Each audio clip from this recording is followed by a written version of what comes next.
चाय वाले बाबू को,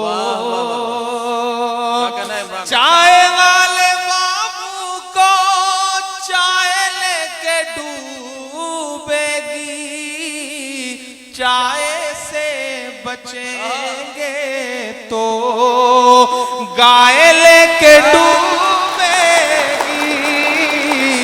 चाय से बचेंगे तो।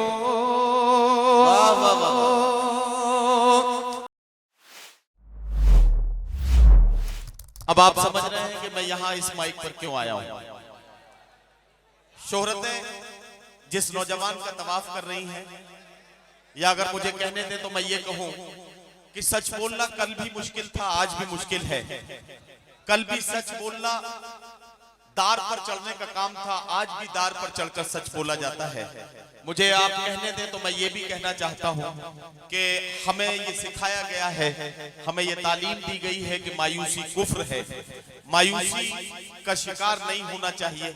एक ऐसा नौजवान जो अपने कलाम के जरिए टूटे बिखरे हुए हौसले को फिर से समेटता है और लोगों को मायूसी से बाहर निकलने के लिए आमादा करता है, उस नौजवान को माइक पर आने का वक्त आ गया है। मैं आपसे कहना चाहता हूं कि हमारा ईमान यह है कि हर मसरत भी वही, गम भी वही देता है, धूप और छांव के मौसम भी वही देता है। हर मसरत भी वही, गम भी वही देता है, धूप और छांव के मौसम भी वही देता है। जख्म लगते ही नहीं उसकी इजाजत के बगैर, और फिर जख्मों को मरहम भी वही देता है। ये हमारा यकीन है और इस यकीन के साथ आइए तमाम जख्म शुमार करें, जहां जहां से हम टूट रहे हैं उस टूटन को समेटें और उन जख्मों का मरहम तलाश करें। और इसके लिए ऐदे हाजिर का बहुत ही महबूब शायर, जिसके आसपास शोहरतों का अंबार है, जिसके आसपास मोहब्बतों की भीड़ है, जिसके आसपास नौजवानों की धड़कनों का शोर है, ये सब कुछ हम महसूस करेंगे जब आप मुलाकात करेंगे जनाब इमरान प्रतापगढ़ी से। मैं गुजारिश करता हूं इमरान प्रतापगढ़ी से कि तशरीफ लाएं और अपने कलाम से नवाजें। एक बात और कहना चाहता हूं, बेटा बैठ जा जरा। एक बात और कहना चाहता हूं, इमरान को अगर आप अच्छे से सुनेंगे ये बहुत अच्छी बात है। इस वक्त कोई सेल्फी वगैरह का काम न करें, इमरान को पढ़ने दें, उसके बाद में सेल्फी वगैरह का अपना मामला कीजिएगा, ठीक है भाई? जाइए।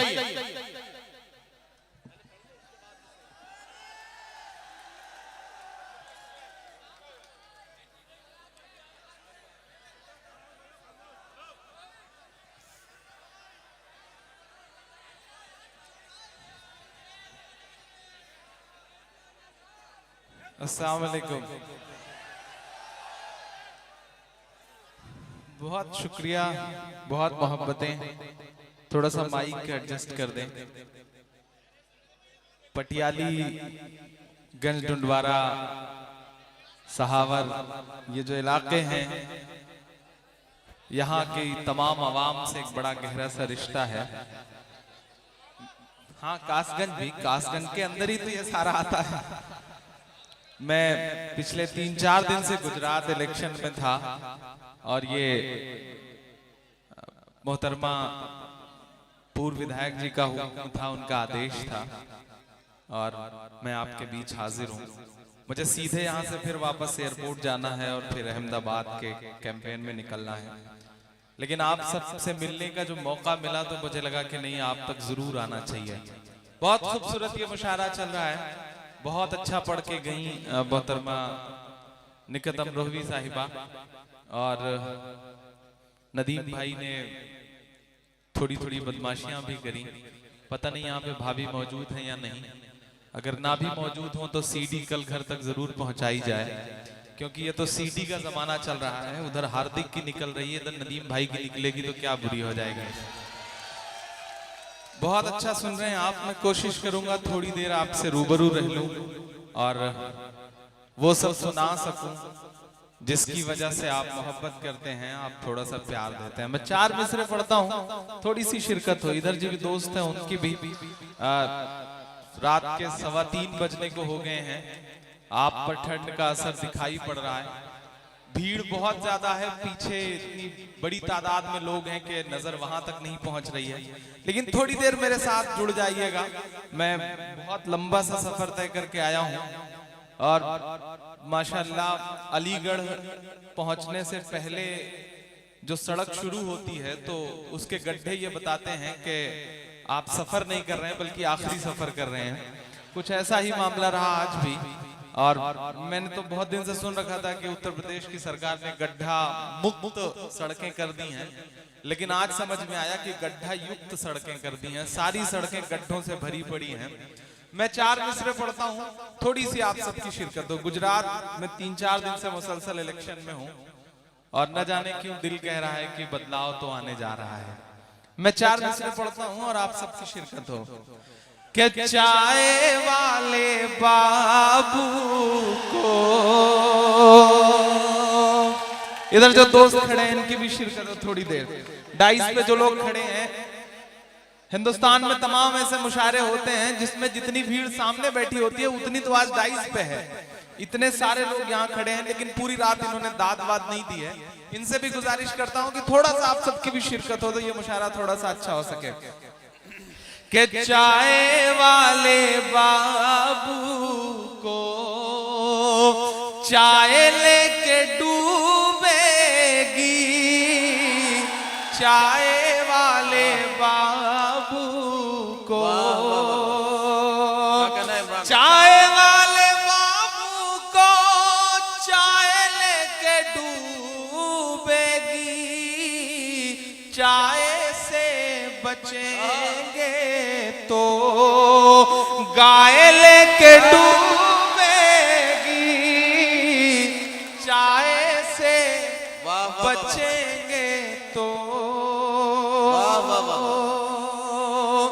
बहुत शुक्रिया, बहुत अच्छा सुन रहे हैं आप। आपने तो बिल्कुल मेरा सारा दर्द और थोड़ा सा जो बुखार था उसे दूर कर दिया, नींद भी थोड़ी दूर कर दी।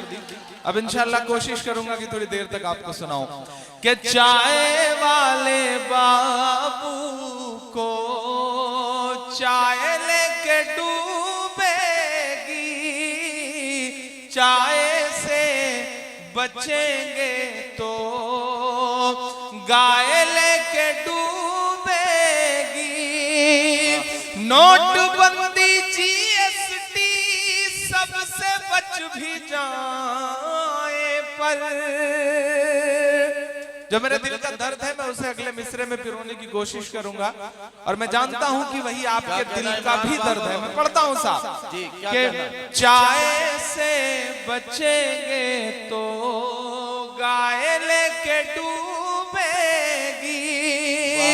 नोटबंदी जीएसटी सबसे बच भी जाए पर उस नजीब की मां की हाय लेके डूबेगी। वाह वाह वाह, की मां क्या कहना।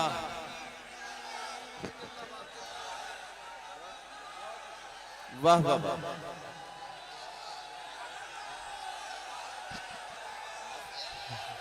हजरत गिरामी, ये जो हमारे नौजवान साथी इस्तकबाल कर रहे हैं और गुलपोशी कर रहे हैं इमरान प्रतापगढ़ी की, ये वाकई इनके जज्बात हैं। इमरान प्रतापगढ़ी इनके जज्बात की तर्जुमानी अपनी शायरी और अपने कलाम में करते हैं।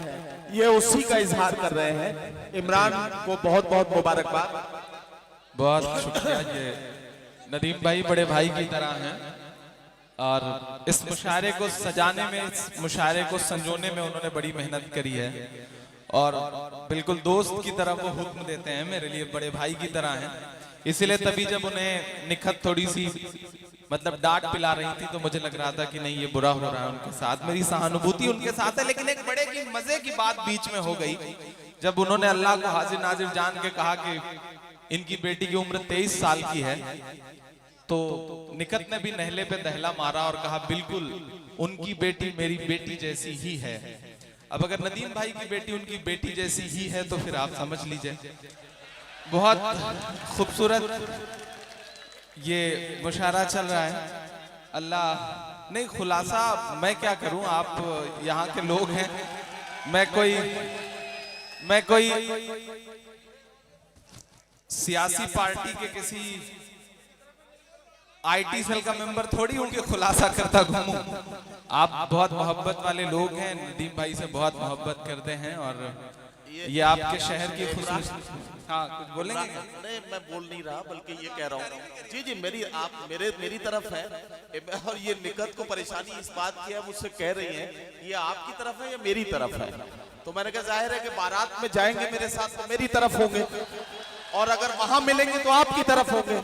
नहीं, मैं भी इस इंतजार में हूं कि मेरी बारात जाए, उससे पहले मैं जितनी ज्यादा से ज्यादा बारातें हो सकूं कर लूं, और अगर एक आध कोई दूसरी बार भी बारात करनी पड़े तो मुझे कोई दिक्कत नहीं है, इंशाल्लाह मैं वो बारात कर लूंगा। मैं पढ़ता हूं फिर से साहब कि चाय वाले बाबू को चाय लेके डूबेगी, चाय से बचेंगे तो गाय लेके डूबेगी। नोटबंदी जीएसटी सबसे बच भी जाए पर उस नजीब की माँ की हाय लेके डूबेगी, उस नजीब की माँ की। वक्त बहुत थोड़ा सा है, सुनाना बहुत कुछ है, इसलिए कोशिश। हाँ हाँ हाँ 6 बजे तक सुनाऊं, बिल्कुल 6 बजे तक क्या, कल रात तक सुनाता हूँ, पूरा दिन सुनाता रहता हूँ जब तक शहीद ना हो जाऊं यहाँ पर, तब तक आप सुनवाते रहो। ये मोहब्बतों की सरजमीन है और आप जब तक चाहेंगे आपका हुक्म पूरा किए बिना मैं जा भी नहीं सकता। मोहन मुंतजिर पढ़ रहे थे, बहुत अच्छा सुनाया उन्होंने, और आखिरी मिसरे पे उन्होंने कहा कि मेरा ये पैगाम और मेरे दिल का दर्द उस बेवफा लड़की तक पहुंचा देना। मतलब कभी कभी मैं अपनी उम्र के दोस्तों को जब इस तरह से बेवफा लड़कियों से परेशान देखता हूं तो बड़ी तरस आती है, और मुझे लगता है कि इस एक हादसे ने उन्हें शायर बना दिया। पिछले दिनों मोहन भाई एक शहर से गुजर रहे थे, ऊपर बालकनी पे एक लड़की खड़ी थी, उसने इनको आवाज दी। अब आशिक मिजाज आदमी है, इनको लगा कि ऊपर जाना चाहिए, सीधे ऊपर छत पे पहुंच गए। उसने बिल्कुल दरवाजा और बाहर वाला बंद किया और उसके कहा चलो अपना कोट उतारो। इनको लगा कुछ अच्छा मामला होने जा रहा है, इन्होंने तुरंत कोट उतारा झट से। उसने कहा चलो शर्ट उतारो। बंदे के और कान खड़े हो गए कि अब ये तो शर्ट वाला भी मामला। फिर कहा चलो बाकी कपड़े भी उतारो। ये एकदम परेशान। फिर उसने अंदर से आवाज दी, कहा बेटा शुभम इधर आओ, बोर बीटा सही से पिया करो वरना हालत मामा जैसी हो जाएगी। तो ये जो बात है साहब, वो मोहब्बत में इसी तरह की दुश्वारियां होती रहती हैं। मुझे एक नज़्म आपको सुनानी है, बिल्कुल नई सी, और अब मैं आगरा से कुछ किलोमीटर की दूरी पर खड़ा हूं तो ये नज़्म सुनाना कहीं और ज्यादा प्रासंगिक हो जाता है। लेकिन उससे पहले 4 मिसरे पढ़ता हूं साहब। मैं गुजरात से आ रहा हूं इसलिए ये 4 मिसरे पढ़ता हूं कि था शहंशाह को गुरूर बहुत, मैं देख के आ रहा हूं खाली कुर्सियों को, मैं देख के आ रहा हूं। मैं अभी अमरेली था परसों, जिस जगह मेरी जनसभा थी उससे 500 मीटर दूरी पर हमारे उत्तर प्रदेश के मुख्यमंत्री साहब की जनसभा थी। और यकीन करें कि जितनी हम लोगों की जनसभा में भीड़ थी उसकी 1/10 हिस्से वाली भीड़ भी वहां नहीं थी। तो लगने लगा कि नहीं, गुजरात में बदलाव तो आने जा रहा है। तब मुझे लगा कि मुझे ये मिसरे पढ़ने चाहिए। था शहंशाह को गुरूर बहुत, रब ने उसका गुरूर तोड़ दिया। कल थी जो 56 इंच की छाती, एक नाम जिसने पूरे बदलाव का उन्वान लिखा है, मैं उसका नाम इस मिसरे में पिरोता हूं। कल थी जो 56 इंच की छाती, हार्दिक ने उसे सिकोड़ दिया। हार्दिक ने उसे सिकोड़ दिया। रब ने उसका गुरूर तोड़ दिया। चारों तरफ दुश्वारियां हैं, मुश्किलें हैं, सोशल मीडिया पे जलती हुई लाशों की तस्वीरें हैं, मरते हुए बच्चों की तस्वीरें हैं। इस सब के बीच में भी जब इस तरह के मुशायरों के जरिए थोड़े से अच्छे लम्हे नसीब होते हैं तो ये कोशिश की जाती है कि थोड़ा सा आपका दिल बहल सके। मैं एक नज़्म सुनाना चाह रहा हूं, लेकिन उस नज़्म से पहले 4 मिसरे पढ़ता हूं साहब। कि रब की राहों में फरियाद तो कीजिए। एक अभियान शुरू हुआ है, कोई भी सुबह के 4 बजे ट्वीट दे मारता है और ये कहता है कि नींद में खलल पड़ रहा है। मैं मिसरे पढ़ता हूं, एक फैशन चल गया है और ये मिसरे सुनिएगा कि रब की राहों में फरियाद तो कीजिए, मुश्किलों में उसे याद तो कीजिए, मुश्किलों में उसे याद तो कीजिए। किसमें दम है अज़ां बंद करवाए फिर, किसमें दम है अज़ां बंद करवाए फिर, मस्जिदे पहले आबाद तो कीजिए, मस्जिदे पहले आबाद तो कीजिए। एक बहुत 2.5 मिनट की एक छोटी सी नज़्म सुनाता हूं, उसके बाद एक बिल्कुल नई नज़्म सुनाऊंगा। फैशन चल पड़ा है साहब कि रात के 4 बजे शराब ज्यादा पी लेने के बाद कोई भी ऐसा थका हुआ सेलिब्रिटी एक ट्वीट कर मारता है कि अजान से नींद में खलल पड़ रहा है, माइक से अजान हो रही है, गुंडागर्दी है ये। तो मैं एक बात कहता हूं कि मैं इलाहाबाद में रहता हूं, वो इलाहाबाद जो गंगा और जमुनी तहजीब का संगम है। मैं जहां रहता हूं मेरे घर से 500 मीटर भी दूर नहीं होगा, ढेर सारी मंदिरें हैं। और कभी कभी मैं रात मुशायरों के सफर से लौटता हूं, सुबह नींद का मारा रहता हूं, लेकिन वही वक्त जब मंदिरों में आरती शुरू होती है, भजन शुरू होते हैं, वो नींद का बड़ा खास लम्हा होता है। लेकिन आप यकीन करें मेरी नींद में कभी किसी मंदिर से निकलने वाली घंटियों से या फिर मंदिर से निकलने वाली आरती से मेरी नींद में कभी खलल नहीं पड़ा, क्योंकि हिंदुस्तान की खूबसूरती ही यही है कि यहाँ पर अजान की आवाज से या फिर आरती की आवाज से कभी किसी की नींद में खलल नहीं पड़ता है। लेकिन ये पिछले 2.5-3 साल में एक नफरत का माहौल पूरे मुल्क में बनाने की कोशिश की जा रही है। कभी इधर से कोई एक शिगुफा उठता है, कभी उधर से कोई एक शिगुफा उठता है। जिनकी दुकान बंद हो चुकी है आजकल, उनके पास कोई काम नहीं है, फिर वो यही काम कर रहे हैं। मैं नाम नहीं लूंगा, नहीं आप जान जाएंगे कि मैं सोनू निगम साहब की बात कर रहा हूँ। पिछले दिनों उनका एक बयान और अमीर खुसरो साहब की सरजमीन पर खड़ा हुआ इमरान एक नज़्म पढ़ता है। अगर लगे कि हिंदुस्तान की तहजीब की नज़्म है तो आप सबकी दुआएं मिले। पढ़ता हूं साहब कि कभी ना होगी बंद अजान, कभी ना होगी बंद अजान, वहां तक शिरकत हो। कभी ना होगी बंद अजान, कभी ना होगी बंद अजान, आरती और अजान से मिलकर, आरती और अजान से मिलकर बने हैं हिंदुस्तान। कभी ना होगी बंद अजान, कभी ना होगी बंद अजान, के लम्हे भर की अजान लगे हैं तुझको गुंडागर्दी, लम्हे भर की अजान लगे हैं तुझको गुंडागर्दी।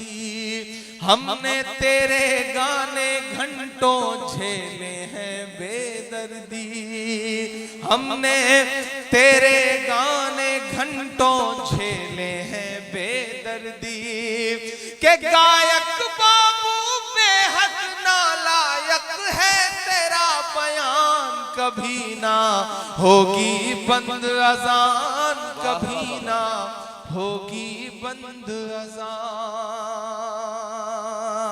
मेरा ईमान, मेरा यकीन, मेरी रगों में दौड़ता हुआ लहू इन 2 मिसरों में अगर ढल गया हो तो अब तक जिन्होंने हाथ नहीं खोला उनसे कोई शिकायत नहीं, लेकिन अब कोई चुप नहीं रहेगा, ये वादा आपसे लेता हूं। मैं पढ़ता हूं साहब, ये मेरा ईमान कह रहा है कि जिस दिन इस दुनिया में अज़ां की सदा नहीं आएगी। यहां से वहां तक शिरकत हो आपकी। यही वो वक्त होगा जब शराब का नशा अपने शबाब पर होगा।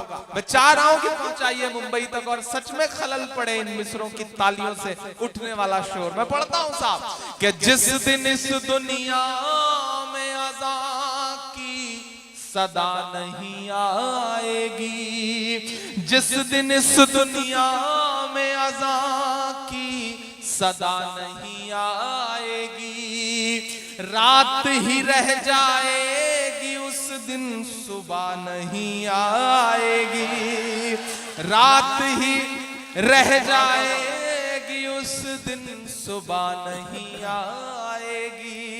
मेरी दुआ और आपकी आमीन शामिल हो उस पे कि अल्लाह तुझे हिदायत दे दे, अल्लाह तुझे हिदायत दे दे, ले आए ईमान कभी ना होगी बंद अज़ान, कभी ना होगी बंद अज़ान, होगी बंद अज़ान, कभी ना होगी बंद अज़ान। बहुत शुक्रिया, बहुत मोहब्बतें। 4 मिसरे और पढ़ता हूं, फिर एक बिल्कुल नई सी नज्म आपको सुनाता हूं। ये 4 मिसरे मैं इसलिए पढ़ना चाहता हूं नदीम भाई के पिछले 15-20 दिन पहले हम सब की आंखों ने शायद एक मंजर देखा हो, एक तस्वीर देखी होगी कि सेना के किसी बेस कैंप की तस्वीर है और वहां पर कुछ शहीदों की लाशें हैं और वो लाशें आपको हैरत होगी ये जान करके कि वो कागज के गत्ते में लपेटी हुई लाशें हमारे देश के अस्मिता और इज्जत को बचाने के लिए अपनी जान कुर्बान करने वाले शहीदों की लाशें हमने अपनी आंखों से देखी तो गत्ते में लिपटी हुई देखी। मैं उसी गुजरात से आ रहा हूं जहां एक सूट 4 करोड़ से ज्यादा की बोली में बिकता है। तब मुझे लगता है कि हम किस दौर में जी रहे हैं, हम कौन कौन सी बड़ी बातें हमने सुनी थी उनकी तकरीरों में। मैं 4 मिसरे पढ़ता हूं साहब कि सरहद पर दहशत गर्दों का कब्जा है। जरा सा जुड़िएगा, मैं कोशिश करता हूं कि उस नज़्म तक आपको पहुंचा सकूं कि सरहद पर दहशत गर्दों का कब्जा है, मुल्क पे झूठे हमदर्दों का कब्जा है, मुल्क पे झूठे हमदर्दों का कब्जा है, एक के बदले 10 सर की उम्मीद न रख।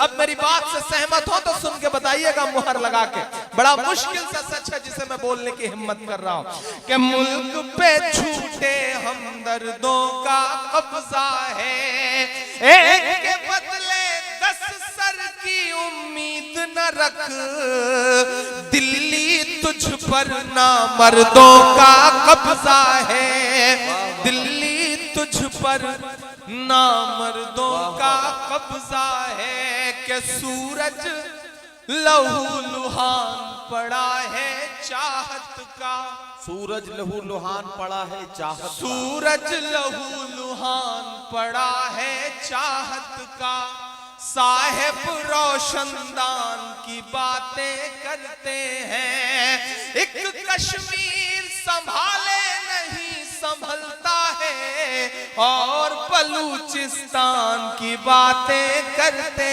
हैं, और बलूचिस्तान की बातें करते हैं। और 4 मिसरे बतौर सुझाव आखिरी के, उसके बाद नज़्म पढ़ता हूं कि नफरत वाले मजदूरों को भेजो ना, क्या कहना, ऐसे वैसे दस्तूरों को भेजो ना, गाय के नाम पे जो आतंक मचाते हैं, सरहद पर उन लंगूरों को भेजो ना, सरहद पर उन लंगूरों को भेजो ना, सरहद पर उन लंगूरों को भेजो ना।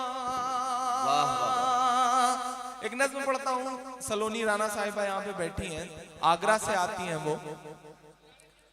अच्छा मुस्कुरा भी रही हैं, बंदा सीधे वहीं पे नजर गड़ाए हुए है। मतलब उसका कहीं से भी मतलब सेटअप जो है ना वो माइक पर नहीं आ रहा है। उसे पता है कि करंट कहां से मिलना है, कहां से एनर्जी मिलनी है, तो बंदा सीधे। अच्छा, ये पटियाली और इसके आसपास के जो नौजवान हैं, अल्हम्दुलिल्लाह अल्लाह ने बड़ी इन्हें सलाहियत दे रखी है, और खासतौर से इस फील्ड में।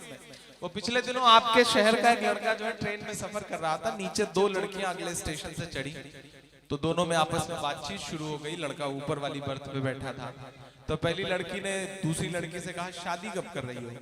तो उसने कहा तलाश जारी है। तो उसने कहा कैसा शौहर चाहिए, कैसा पति चाहिए? तो उसने कहा कोई करोड़पति मिल जाए तो कर लूंगी। तो पहली लड़की ने कहा अच्छा, मान लो अगर करोड़पति ना मिला तो? लड़की नए जमाने की, उसने कहा कोई बात नहीं, 50-50 लाख के तो कर लूंगी।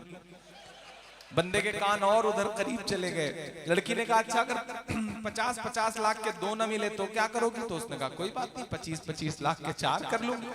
और कान उसके करीब चले गए लड़के के। पटियाली का था भाई, गंज डुंडवारा का, कासगंज का। ये बड़ी उपजाऊ जमीन है इस मामले में। 25-25 लाख के 4 कर लूंगी। तो लड़की ने कहा अगर 25-25 लाख के 4 भी ना मिले तब क्या करोगी? तो उसने कहा कोई बात नहीं, जब उदार होना ही है, लिबरल होना ही है, तो 10-10 लाख के 10 कर लूंगी। बंदे से बर्दाश्त नहीं हुआ, ऊपर वाली बर्थ से सीधे कूद के नीचे आया, बोला बहन जी जब ये रेट 1000 तक आ जाए तो मुझे भी खबर कर दीजिएगा, मैं भी लाइन में हूं। ये है कासगंज साहब। तो हमें भी पता है बंदों ने कहां नजर खड़ा रखी है, लेकिन बहुत मोहब्बत से इन्होंने सुना। और खास तौर से ये इतना जो तबका बैठा है इस मुशायरे में, इसको सलाम करता हूं। इसने पूरी रात इस मुशायरे को जिंदगी दी है। इस मुशायरे को सबसे ज्यादा बेहतरी के साथ इन्हीं लोगों ने चलाया है। इसका ये मतलब नहीं कि पीछे वाले लोग बिल्कुल उन्होंने दाद वाद नहीं दी है। बस ये है, हमारे मुल्क में एक कहावत है कि कुर्सी दे दी जाती है और आवाज छीन ली जाती है। और कुर्सी पर बैठे हुए ज्यादातर लोग अमीर हुआ करते हैं, तो वो कोई काम खुद नहीं करते, ज्यादातर कामों के लिए नौकर रखते हैं। तो हो सकता है ताली वाली बजाने के लिए भी इन्होंने नौकर रखे हों, तो थोड़ा सा आप सबकी भी शिरकत होगी तो अच्छा रहेगा। मैं एक नज़्म सुनाता हूं। मैंने कहा ना मैं आगरा के करीब खड़ा हूं, एक अभियान शुरू हुआ। क्या कह रहे हैं चचा? अच्छा ऐसी बात है। चचा ने कई बार आंख मीच करके कहा नहीं बेटा मुझे उनसे कोई मतलब नहीं, मैं तो सीधे आपकी तरफ देख रहा हूँ। आप ये ना भी कहते तब भी मैं मान लेता कि आप मेरी ही तरफ देख रहे हैं। बड़े नेक चचा हैं, और जब सामने इतने सारे आपके शहर के लोग बैठे हों तो कैसे कोई बदमाशी कर भी सकता है। एक नज्म सुनाता हूँ नदीम भाई, बिल्कुल नई सी नज्म है, अभी एक आधी जगह पढ़ी है मैंने। एक नई तरह की नफरत की सियासत शुरू कर दी गई है। निशानियों से तकलीफ है, इमारतों से तकलीफ है। पीछे हो जाए, पीछे हो जाए भैया, या तो पीछे हट के बैठ जाओ, ये सब आगे खड़े हो जाओगे तो फिर पीछे जो बैठे हुए हैं उन लोगों का क्या होगा? या तो आप बैठ जाओ यहाँ पे, या फिर पीछे चले जाओ। नहीं नहीं बैठ जाए, मैं भी थोड़ा आगे आ जा रहा हूँ तो थोड़ा और नजर आऊंगा। मैं नहीं, मामला सीधे सिर्फ देखने वाला ही है, तो मैं खुद ही आ गया। और इसी तरह से आपने सबको बिठाया तो हो सकता है थोड़ी देर बाद मैं वहां नजर आऊं, ताकि किसी को कोई दिक्कत न रह जाए। नज़्म पढ़ता हूँ। डाइस पे बैठे हुए बड़े बुजुर्गों से भी दुआएं मांगता हूँ। तमाम शोरा जो हमारे दोस्त बैठे हैं उनकी भी दुआएं मिले। इधर लगातार भीड़ बढ़ती जा रही है। इधर ऐसा लग रहा है जैसे कोई आदमी बनाने की फैक्ट्री हो, लोग एक एक करके आगे आ जाते हैं। थोड़ा सा पीछे रहिए, इधर शायरात बैठी है, अच्छा नहीं लगता थोड़ा सा। एक नज़्म पढ़ता हूँ साहब। आजकल ताजमहल से तकलीफ है। पिछले दिनों एक साहब ने किसी मंच पर खड़े होकर के कहा, आदरणीय विधायक ने, कि ताजमहल गद्दारी की निशानी है, गद्दारों की निशानी है, उसे मिटा देना चाहिए। मैंने एक नज़्म कही और वो आपको सुनाता हूं कि बीते हुए कल से नफरत है, आते हुए पल से नफरत है। उनका 20 दिन पहले का बयान, और कल यूनेस्को ने जो लिस्ट जारी करी उसमें दुनिया की जो सबसे खूबसूरत तरीन इमारतें हैं, अजूबा वाली इमारतें, उसमें ताजमहल को दूसरा मकाम मिला। अभी कल की जो लिस्ट आई, तो मैं नज़्म पढ़ता हूं साहब, आप पहुंचिएगा वहां तक। के बीते हुए कल से नफरत है, आते हुए पल से नफरत है, उनको कबीर के दोहों से, गालिब की गजल से नफरत है। बीते हुए कल से नफरत है, आते हुए पल से नफरत है, उनको कबीर के दोहों से, गालिब की गजल से नफरत है। वो एक इमारत जिस पर दुनिया भर की मोहब्बत नाज करे, वो एक इमारत जिस पर दुनिया भर की मोहब्बत नाज करे। मेरे देश में कुछ बेशर्मों को उस ताजमहल से नफरत है। मेरे देश में कुछ बेशर्मों को उस ताजमहल से नफरत है। दीवार के हर एक पत्थर में, मैंने देखा है करीब से ताजमहल को, दीवार के हर एक पत्थर में चाहत ही चाहत पाओगे। बोलो क्या क्या झुठलाओगे, बोलो क्या क्या झुठलाओगे, बोलो क्या क्या झुठलाओगे, बोलो क्या क्या झुठलाओगे।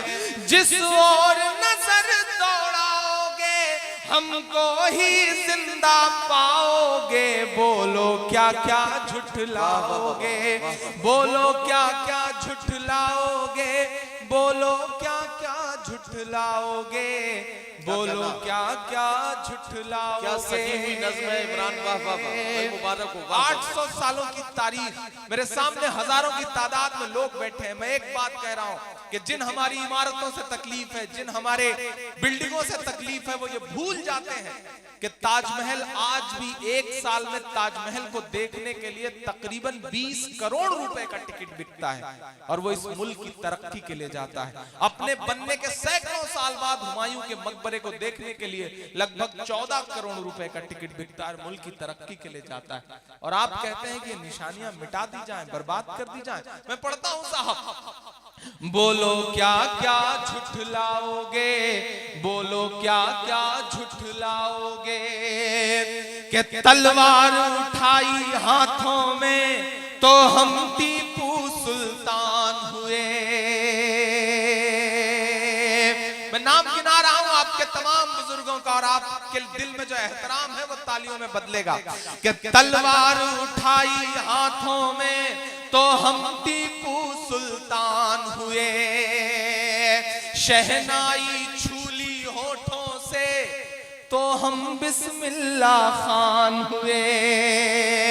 शहनाई छूली होठों से तो हम बिस्मिल्लाह खान हुए। संगीत की बारी आई तो अल्लाह रखा रहमान हुए। वाह वाह वाह वाह वाह वाह। अगले मिसरे पे फिर से तालियां संजोइएगा। संगीत की बारी आई तो अल्लाह रखा रहमान हुए। सरहद की हिफाजत की खातिर अब्दुल हमीद उस्मान हुए। सरहद की हिफाजत की खातिर अब्दुल हमीद उस्मान हुए। जिनको जाना था चले गए,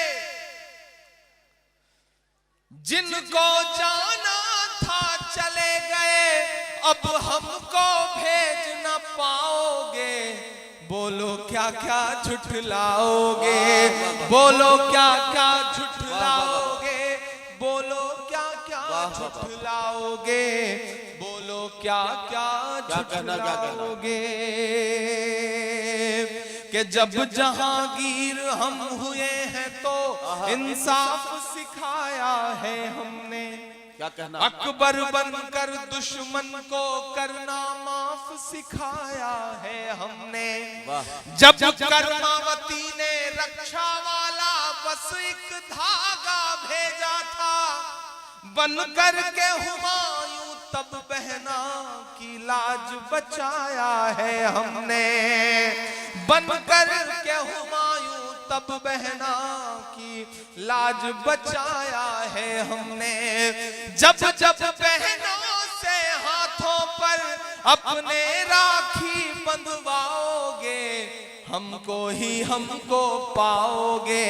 बोलो क्या क्या झुठलाओगे, बोलो क्या क्या झुठलाओगे, बोलो क्या क्या झुठलाओगे। ये कौन लोग निकल आए हैं जिन्हें इजाजत मिल गई है कि वो कुछ भी बोल दें, किसी को भी कुछ भी कह दें।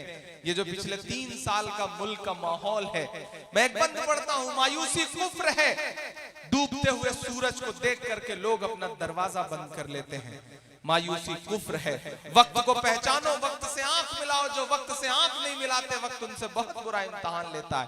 जिन अंग्रेजों की हुकूमत में कभी सूरज नहीं डूबता था, वो वक्त को नहीं पहचान सके, तो आज उनके राजाओं के कपड़े बैंड बाजे वाले पहनते हैं। ये आपको समझना पड़ेगा। मैं आखिरी बंद पढ़ता हूं और आपसे दुआ मांगता हूं। बोलो क्या क्या झुठलाओगे, बोलो क्या क्या झुठलाओगे, कि जमुना का किनारा अपना है, हर एक नजारा अपना है। वो भूल भुलैया अपनी है, वो कुतुब मीनारा अपना है। ये जो बीच में गैलरी में बैठे लोग हैं, थोड़ा सा आपकी भी बेदारी मिले चौथे मिसरे पे, कि जमुना का किनारा अपना है, हर एक नजारा अपना है। वो भूल भुलैया अपनी है, वो कुतुब मीनारा अपना है। टुकड़े टुकड़े की मत सोचो, सारा का सारा अपना है। वाह वाह वाह। चौथे मिसरे पे फिर से पुकारता हूं आपको, कि जमुना का किनारा अपना है, हर एक नजारा अपना है। वो भूल भुलैया अपनी है, वो कुतुब मीनारा अपना है। टुकड़े टुकड़े की मत सोचो, सारा का सारा अपना है। 15 अगस्त का लाल किला, वो भी तो हमारा अपना है। 15 अगस्त का लाल किला, वो भी तो हमारा अपना है। ये मुल्क और इसका ताना बाना बड़ा खूबसूरत है। ये जो चंद नफरत की बातें करने वाले लोग हैं, उनसे सवाल तो पूछा जाना चाहिए कि जो जो तुमने बनवाया है, मुझको जालिम का तरफदार नहीं लिख सकते। कम से कम वो मुझे लाचार नहीं लिख सकते। जहां हथेली पे लिए बोल रहा हूं जो सच, उसको इस देश के अखबार नहीं लिख सकते। उसको इस देश के अखबार नहीं लिख सकते। मैं हिम्मत करता हूं और आपसे दुआएं मांगता हूं साहब, कि टुकड़े टुकड़े की मत सोचो, सारा का सारा अपना है। 15 अगस्त का लाल किला, वो भी तो हमारा अपना है। जो जो तुमने बनवाया है, उसको किस दिन गिनवाओगे। बोलो क्या क्या झुठलाओगे, बोलो क्या क्या झुठलाओगे, बोलो क्या क्या झुठलाओगे, बोलो क्या क्या झुठलाओगे। इमरान, मैं एक गुजारिश आपसे कर रहा हूँ। इस गीत का बहुत खूबसूरत गीत है, बड़े सजे हुए लफ्ज जिस तरह से आ रहे हैं, मैं खुद चौंक रहा हूँ। ये पहली बार आज गीत सुन रहा हूँ। मैं चाहता हूँ कि इसका पहला बंद एक बार फिर सुनना चाहता हूँ मैं, और चाहता हूँ कि ये जो कासगंज जिले के तमाम लोग और यहाँ लखनऊ और प्रतापगढ़, इलाहाबाद, मोहान और अलीगढ़ और तमाम लोग जगह से लोग आए हैं, ये लोग एक बार मेरी इस गुजारिश पर मेरा साथ दें। सारे लोग मिलकर जोरदार तालियों से मेरी आवाज के साथ आवाज मिलाएं, और मैं गुजारिश करूं इमरान प्रतापगढ़ी से कि वो पहला बंद एक बार फिर पढ़ा जाए। बहुत शुक्रिया नबी भाई। मैं खुद मेरे दिल से निकली हुई नज्म है ये। उस दिन उस बयान को सुनने के बाद मैं बहुत सोचता रहा कि क्या कहा जाए। तब एक नज्म ही मैं पढ़ता हूं साहब, कि बोलो क्या क्या झुठलाओगे, बोलो क्या क्या झुठलाओगे, कि बीते हुए कल से नफरत है, आते हुए पल से नफरत है। उनको कबीर के दोहों से, गालिब की गजल से नफरत है। वो एक इमारत जिस पर दुनिया भर की मोहब्बत नाज करे। मेरे देश में कुछ बेशर्मों को उस ताजमहल से नफरत है, कि मुमताज से जोधाबाई तक, मुमताज से जोधाबाई सफाई तक चाहत ही चाहत पाओगे, बोलो क्या क्या झुठलाओगे, बोलो क्या क्या झुठलाओगे, बोलो क्या क्या झुठलाओगे। आखिरी बंद पढ़ता हूं साहब कि चाहत की निशानी पर जब भी नफरत का निशाना पड़ता है। कई चेहरे हैं, एक बयान देता है, दूसरा टीवी चैनलों पे बैठ के उसे डिफेंड करता है, और जब बयान उल्टा पड़ जाता है तो साहब जाके सफाई भी कराते हैं। आपको याद होगा आगरा पहुंचे थे, सफाई अभियान शुरू हुआ था, तब मैंने ये बंद कहा साहब कि चाहत की निशानी पर जब भी नफरत का निशाना पड़ता है, इतिहास की हर सच्चाई को माथे से लगाना पड़ता है। आवारा सियासत की खातिर मत प्यार के दुश्मन बनिएगा, आवारा सियासत की खातिर मत प्यार के दुश्मन बनिएगा, वरना फिर ताज की चौखट पर झाड़ू भी लगाना पड़ता है, वरना फिर ताज की चौखट पर झाड़ू भी लगाना पड़ता है। ताजमहल किसी मुस्लिम इमारत का सिंबल नहीं है, ताजमहल सिर्फ और सिर्फ मोहब्बत का सिंबल है, ताजमहल हिंदुस्तानियत का सिंबल है, उसे मजहबों के खांचे में न ढाला जाए। हम बस यही गुजारिश करते हैं। आखिर में एक नज्म आपको सुना करके विदा लेता हूं, 4 बज चुके हैं। बड़ा खूबसूरत सा ये मुशायरा है, मुझे नजीब की नज्म सुनानी है, क्योंकि आपकी विधायक जी जो मेरे लिए बिल्कुल माँ की तरह हैं, माँ की तरह उनकी हमेशा दुआएं मिलती रही हैं। मैं नजीब की नज्म सुनाना चाह रहा हूँ, आप अगर सुनने के मूड में हो तो मैं नजीब की नज्म सुनाऊं, क्योंकि वो मेरे दिल के बहुत करीब है। हाँ ठीक है, हाँ फलस्तीन भी सुना दूंगा, सब सुना दूंगा। बीच में जो 1-2 दोस्त बहुत सुबह हो जाने की वजह से उठ रहे हैं, मैं जानता हूँ आपको बहुत शाम 8 बजे से बिठा के रखा गया है, 7 बजे से बैठे हुए हैं, तो सुबह के 4 बजे जाके ही आप क्या कर लेंगे। इस वक्त जाकर के सोती हुई शेरनी को जगाने पे मार खाने का भी खतरा है, तो बेहतर रहेगा कि थोड़ी देर यही गुजार लीजिए। और ये मुशायरा बिल्कुल खत्म होने के कगार पर है। मैं एक नज्म सुना दूं नजीब की, उसके बाद आपकी एक आध फरमाइशी नज्म सुना दूंगा। तमाम हिंदी मंचों के कुछ अच्छे लोग आज मुशायरे में उनसे मुलाकात हुई, तो मेरा मन कर रहा है मैं ये नज्म सुनाऊं साहब। इधर जो दोस्त हैं उनसे भी गुजारिश करता हूं, थोड़ी देर 5-7 मिनट, बिल्कुल मुशायरे का आखिरी लम्हा है। कि सुना था कि बेहद सुनहरी है दिल्ली। एक बार मुझे ताली बजा के माहौल दे दें कि मैं इस नज्म को सुना सकूं। दिल्ली से एक माँ जो आपके पड़ोस के बदायूं की रहने वाली है, उस माँ का 25 साल का एक बेटा पिछले 1 साल 2 महीने से गायब है। उसका कोई सुराग नहीं है, कोई बताने को तैयार नहीं कि वो बेटा कहाँ है। वो दिल्ली में चीख चीख करके सरकार से कह रही है कि मुझे मेरा बेटा वापस कर दो, मुझे मेरा लाल वापस कर दो, मुझे मेरा नजीब वापस कर दो। मैं पढ़ता हूं और आपसे दुआएं मांगता हूं। इधर निकल के किनारे खड़े होने चाहते हैं तो खड़े हो जाएं, लेकिन थोड़ी देर मेरे साथ खड़े रहें, इस नज्म को जरूर सुने। बजाएं ताली, एक बार मैं नज्म पढ़ना शुरू करूं साहब। कि सुना था कि बेहद सुनहरी है दिल्ली, समंदर सी खामोश गहरी है दिल्ली। किसी नज्म के लिए इससे बड़ी बात क्या हो सकती है कि मेरे साथ बैठे हुए लोग मेरी इस नज्म को मेरे साथ गा रहे हैं। मेरे लिए इससे बड़ी कोई कामयाबी नहीं हो सकती।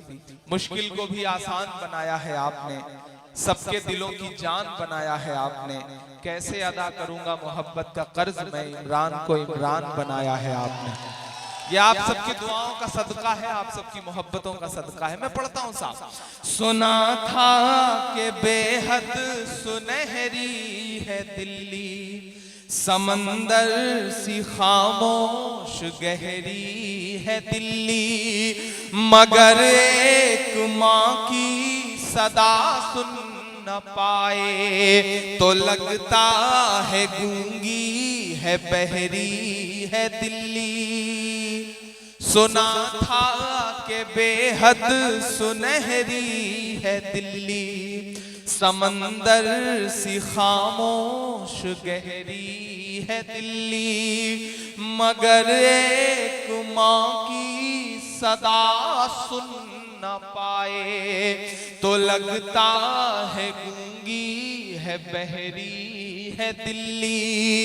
वो आंखों में अश्कों का दरिया समेटे, वो उम्मीद का एक नजरिया समेटे।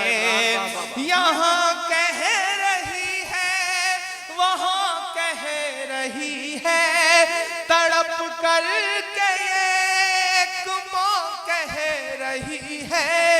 नहीं पूछता है कोई हाल मेरा, कोई ला के दे मुझे लाल मेरा। वाह वाह वाह। मेरी जिंदगी में तमाम मुशायरों में मैंने इस नज्म को पढ़ा है, लेकिन आज मेरी जिंदगी का सबसे खास लम्हा इसलिए है कि मेरे साथ हजारों लोग इस नज्म को गा रहे हैं। इससे पता चलता है कि ये नज्म आपके दिलों तक कितना पहुंची हुई है। मेरे भी दिल के बहुत करीब है ये नज्म, क्योंकि जब मैं पहली बार मिला था उस माँ से, तो उस माँ को देख करके न जाने क्यों मुझे लगा था कि अगर उस माँ की जगह मेरी अम्मी होती, तो गायब नजीब की जगह अगर कोई इमरान होता, कोई अशोक होता, कोई अनिल होता। तो मैं पढ़ता हूं, आगे के दोस्तों से गुजारिश की थोड़ी देर साथ सफर कर लें। नहीं पूछता है कोई हाल मेरा, कोई ला के दे मुझे लाल मेरा। मैं यहाँ मीडिया के साथियों से गुजारिश करूंगा कि कल आप ये छापें कि नजीब की तलाश की मांग के लिए हजारों लोगों ने सरकार से कहा कि कोई ला के दे मुझे लाल मेरा। उस माँ की आवाज बनकर के कासगंज के बच्चे बोल रहे हैं। मैं पढ़ता हूँ साहब, यहाँ का बच्चा बच्चा नजीब है। नजीब सिर्फ नजीब नहीं है, नजीब सिंबल है। नजीब रोहित वेमुला है। नजीब ऑक्सीजन की कमी से मारे गए 273 से ज्यादा बच्चों की सांसों में बसने वाला नाम है। नजीब सिंबल है इस मुल्क में गायब बच्चों का। मैं पढ़ता हूँ साहब, कोई ला के दे मुझे लाल मेरा, कोई ला के दे मुझे लाल मेरा। के उसे लेके वापस चली जाऊंगी मैं, पलट कर कभी फिर नहीं आऊंगी मैं। तमाम पढ़े लिखे लोग बैठे हैं। 15 अगस्त को लाल किले की दीवारों पर खड़े होकर के आदरणीय प्रधानमंत्री जी कहते हैं कि हम 3 तलाक के मुद्दे पे मुस्लिम बहनों को उनका हक दिलाना चाहते हैं। मेरा मन करता है कि मैं जाऊं उनके आवास के बाहर, 7RCR के बाहर, और चीख करके उनसे कहूं कि आदरणीय नरेंद्र दामोदर मोदी साहब, अगर आप सच में मुस्लिम बहनों को उनका हक दिलाना चाहते हैं तो मान लीजिए नजीब की अम्मी को अपनी बहन, वापस ला दीजिए अपने भांजे को, तब तो मैं जानूं कि आप सच में हक दिलाना चाहते हैं। वरना सियासी लफ्फाजियां अपने पास रखिए साहब। हमें पता है जो अपने घर में अपनी बीवियों को हक नहीं दे पाए, वो दूसरे की बीवियों को हक दिलाने की कोशिशों में लगे हुए। मुल्क अजीब दौर से गुजर रहा है कि उसे ले के वापस चली जाऊंगी मैं, पलट कर कभी फिर नहीं आऊंगी मैं। वही है बुढ़ापे का मेरे सहारा, वो बिछड़ा तो जिंदा ही मर जाऊंगी मैं। उसे लेके वापस चली जाऊंगी मैं, पलट कर कभी फिर नहीं आऊंगी मैं। वही है बुढ़ापे का मेरे सहारा, वो बिछड़ा तो जिंदा ही मर जाऊंगी मैं। वही है मेरी जिंदगी की कमाई, वही है मेरी जिंदगी की कमाई, वही तो है सदियों का माल मेरा। कोई ला के दे मुझे वाह, लाल वाह, वाह। मेरा कोई ला क्या के कहना, दे क्या दे, कहना। मुझे लाल मेरा कोई ला वाह, वाह, वाह। के दे दे, मुझे लाल मेरा। अब थोड़ी देर आपकी चुप्पी मांगता हूं, आपकी खामोशी मांगता हूं, और मैं चाहता हूं कि मेरे गुस्से में आप शामिल हों। जितना इस देश की हुकूमत से गुस्सा हूं, सिस्टम से गुस्सा हूं, उससे कहीं ज्यादा गुस्सा मैं उनसे हूं जिन्हें इस देश का चौथा खंबा कहा जाता है, यानी कि मीडिया, जो नाग और नागिन की खबरें चला करके चैनलों पर और ये कहते हैं कि ये है जर्नलिज्म, ये है पत्रकारिता। मैं एक बंद पढ़ता हूं साहब, छोटे छोटे शहरों में रहने वाले पत्रकारों को सलाम करता हूं, क्योंकि आप अपनी जान मुश्किल में डाल के अपनी स्कूटर से, अपनी मोटरसाइकिल से खबरें तलाश करके दिल्ली भेजते हैं। तब न्यूज रूम में एसी कमरे में कॉलर टाइट करके एंकर बाबू कहते हैं कि ये है पत्रकारिता, लेकिन उन्हें नाग और नागिन तो दिखती है, उन्हें हनीप्रीत और बाबा राम रहीम की गुफा तो नजर आती है, लेकिन उन्हें एक माँ के आंसू नजर नहीं आते जो उनसे 4 किलोमीटर की दूरी पर रो रही है। शायद इसलिए क्योंकि उस माँ के गायब बच्चे का नाम नजीब है। माँ के आंसुओं की तो कोई जात नहीं होती, माँ के आंसुओं का तो कोई मजहब नहीं होता, माँ तो सिर्फ माँ होती है। काश उसके आंसू देख पाते। मैं एक बंद पढ़ता हूं कि ये टीवी के एंकर कहां मर गए हैं। बड़ी हिम्मत का मिसरा पढ़ रहा हूं। मुझसे कहा गया कि इमरान ये मत पढ़ा करो वरना कभी किसी टीवी चैनल के स्क्रीन पर नहीं दिखाए जाओगे। मैंने कहा मैं आज तक कभी दिखाया भी नहीं गया हूं, लेकिन मैं लोगों के दिलों में हूं ना। इससे ये पता चलता है कि लोगों ने बिना किसी टीवी चैनल की मेहरबानी के मुझे अपने दिलों में बिठाया है, बसाया है। तो मैं किसी टीवी चैनल का मोहताज नहीं हूं, जो सच है वो बोलूंगा, क्योंकि अगर सच नहीं बोलूंगा तो मैं इमरान नहीं रह जाऊंगा। मैं पढ़ता हूं साहब कि ये टीवी के एंकर कहां मर गए हैं, ये गांधी के बंदर कहां मर गए हैं। बड़ी कमजोर ताली बजाई आपने, इससे काम नहीं चलेगा। मैं फिर से पढ़ता हूं, इधर के लोगों की जिम्मेदारी ज्यादा होती है इन मिसरों पर कि ये टीवी के एंकर कहां मर गए हैं, ये गांधी के बंदर कहां मर गए हैं। मेरी चीख और मेरी फरियाद कहना, ये साहिब से एक माँ की रुदाद कहना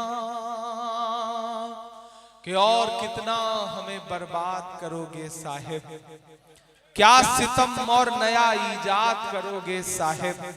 खुद के औलाद नहीं है तो बताओ इतना, कितनी माओं को बे औलाद करोगे साहिब, कितनी माओं को बे औलाद करोगे साहिब।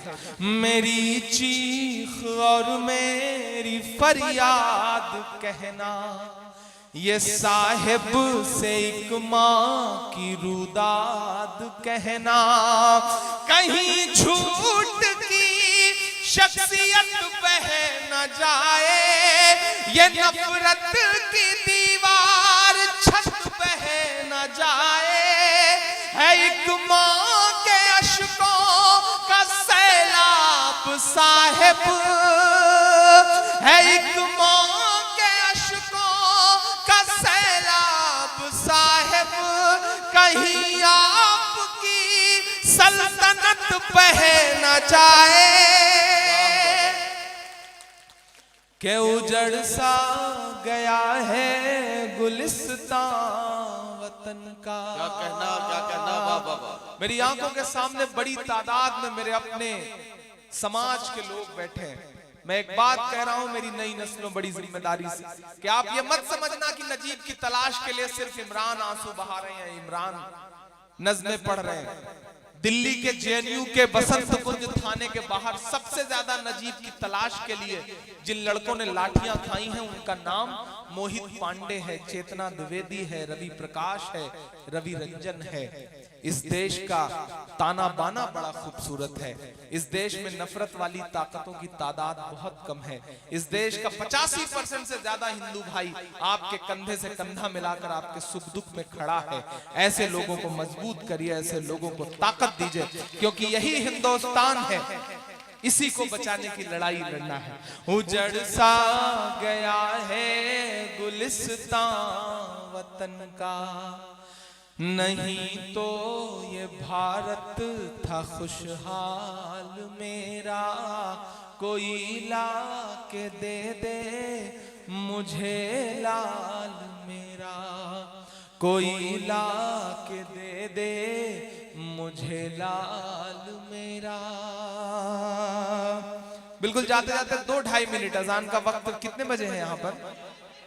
अच्छा टाइम है।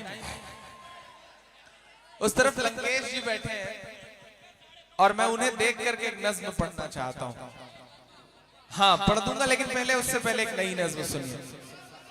ये खूबसूरत सी अमीर खुसरो के नाम पे सजाई गई महफिल है, और यहाँ बर्मा वाला भी पढ़ दूंगा। पहले एक नई नज्म तो सुन लीजिए, फिर बर्मा वाला पढ़ दूंगा। एक नई नज्म सुनिए। के पूछता है से वजू चीख कर, लंकेश भाई सुनिएगा, आपके मन की नज्म है, थोड़ी देर आप भी जुड़िए साथ में।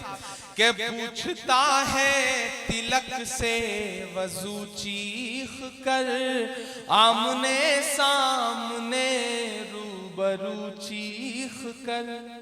पूछता है तिलक से वजू चीख कर, आमने सामने रूबरू चीख कर।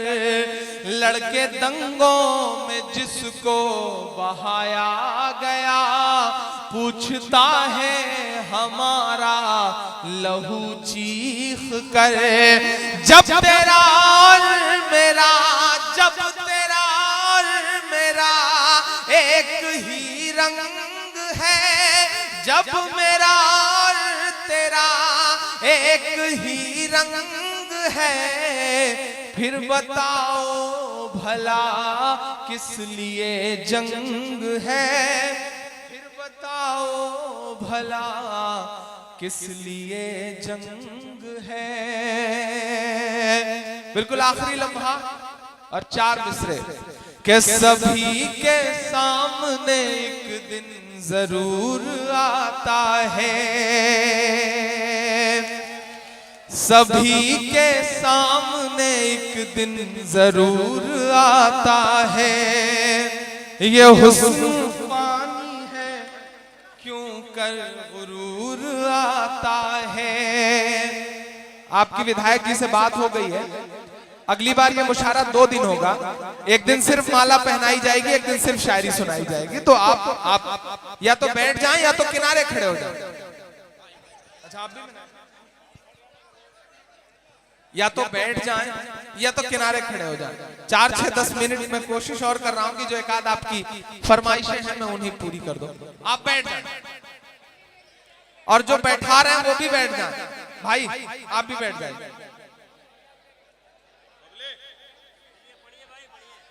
बैठिए तो फिर सुनाना शुरू करो। बर्मा वाली सुनाना भाई। 4-5 नज़्मों की फरमाइशें, एक सुनाऊंगा। बर्मा सुना दूं, फलस्तीन सुना दूं, या मदरसा सुना दूं, या कश्मीर सुना दूं? कौन से सुनाऊं? मदरसा सुनाऊं? अच्छा पहले 2 बंद मदरसे का सुना देता हूं, फिर 2 बंद बर्मा का सुना दूंगा। तो एक नज़्म में दोनों का काम। अच्छा आधा फलस्तीन भी सुना दूंगा। के मिला हमेशा चाहत का पैगाम मदरसों से, मिला हमेशा चाहत का पैगाम मदरसों से। मत जोड़ो आतंकवाद का नाम मदरसों से, कोई इल्जाम मदरसों से, कोई इल्जाम मदरसों से। यहाँ कुराने पाक की हर लम्हा है तिलावत होती, यहाँ कुराने पाक की हर लम्हा है तिलावत होती।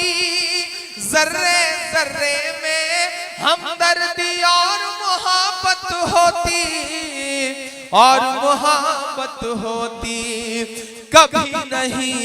कभी नहीं हो सकता कत्ले आम मदरसों से। मत जोड़ो आतंकवाद का नाम मदरसों से, कोई इल्जाम मदरसों से। बहुत शुक्रिया, ये हुक्म भी पूरा कर दिया मैंने। अब अरे भाई अब भैया तो आप माला ही पहना लीजिए, या तो फिर मैं सुना ही लूं।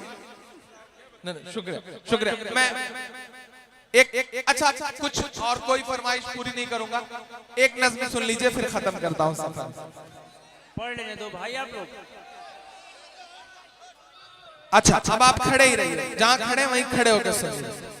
के वाह हरे देश के चौकीदार, वाह हरे देश के चौकीदार,